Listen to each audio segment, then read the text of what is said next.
اعوذ باللہ من الشیطان الرجیم بسم اللہ الرحمن الرحیم۔ ہمارے چینل کے ناظرین السلام علیکم۔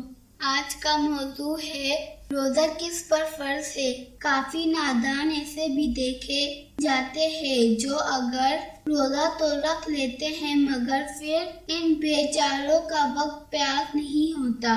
وہ بھی احترام رمضان شریف کو ایک طرف رکھ کر حرام و ناجائز کاموں کا سہارا لے کر وقت پیاس کرتے ہیں اور یوں ہی رمضان شریف میں شطرنج، تاش، لوڈو، گانے بجانے وغیرہ میں مشغول ہو جاتے ہیں۔ یاد رکھے شطرنج اور تاش وغیرہ پر کسی قسم کی پابندی یا شرائط نہ بھی لگائی جائے تب بھی یہ کھیل ناجائز ہے، بلکہ تاش میں چنانچہ جانداروں کی تصویریں بھی ہوتی ہیں۔ اس لیے اعلیٰ حضرت رحمۃ اللہ علیہ نے تاش کھیلنے کو بالکل حرام لکھا ہے۔ چنانچہ فرماتے ہیں پتوں کے ذریعے کھیلے جانے والے ایک کھیل کا نام اور تاش حرام متعلق ہے کہ ان میں علاوہ اشیٹے و نتائج کے تصویروں کی تنصیح ہے۔ حضرت امام غزالی رحمۃ اللہ علیہ کیمیائے فرماتے ہیں روزہ دار کے لیے سنت یہ ہے کہ دن کے وقت زیادہ دیر نہ سوئے بلکہ جاگتا رہے تاکہ بھوک اور کمزوری کا اثر محسوس ہو۔ افضل کم سونا ہی ہے، پھر بھی اگر ضروری عبادات کے علاوہ کوئی شخص سویا رہے تو گناہگار نہ ہوگا۔ ہمارے ناظرین، آپ نے سنا ہے، صاف ظاہر ہے کہ جو دن بھر روزہ میں سو کر وقت گزارا دے تو اس کو روزہ کا پتہ ہی کیا چلے گا۔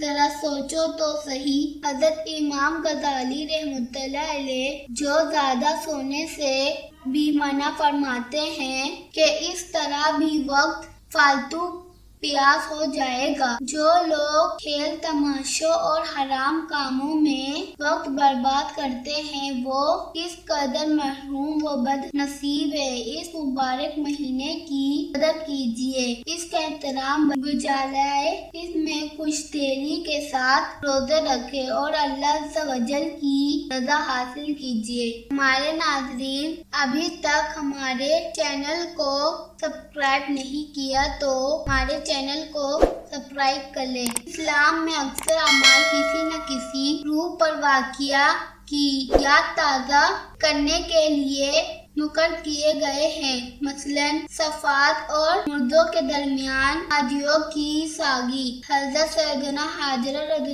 اللہ عنہ کی یادگار ہے۔ آپ رضی اللہ عنہ اپنے حصہ جگر حضرت سیدنا اسماعیل ذبح اللہ رضی اللہ کے لیے پانی تلاش کرنے کے لیے ان دونوں پہاڑوں کے درمیان 7 بار چلی اور دوڑی تھی۔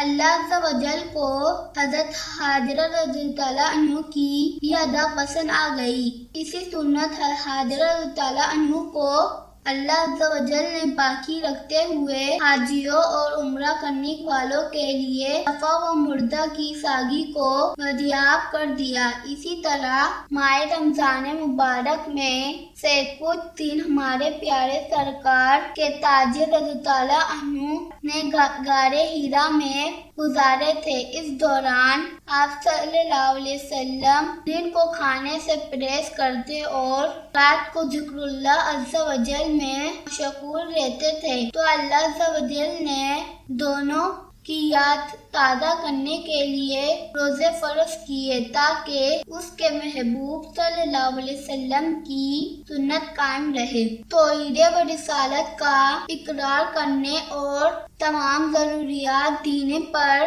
ایمان لانے کے بعد جس طرح مسلمان پر نماز پر اقرار دی گئی ہے، اسی طرح رمضان شریف کے روزے بھی ہر مسلمان عاقل و بالغ پر فرض ہے۔